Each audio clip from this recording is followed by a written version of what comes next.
Before we start, I have a new discovered website that has a lot of great games. Like RPG game, MOBA game, card game and popular games.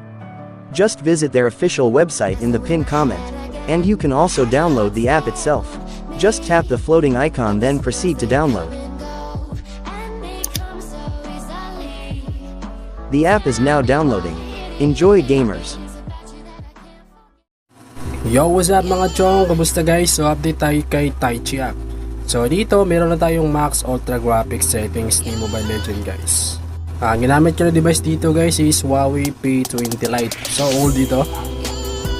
Old device. Tsaka napaka low end device.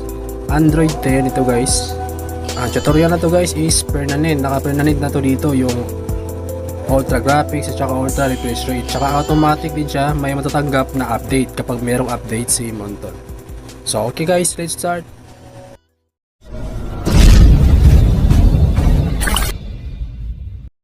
So yun, first step guys, i-download nyo muna yung link na TAiCHi app at saka yung Module X installer. Ilalagay ko sa pen comment yung link guys, i-download nyo lang. The rest guys, follow nyo na lang yung tutorial natin sa video. So napakadali lang itong gawin.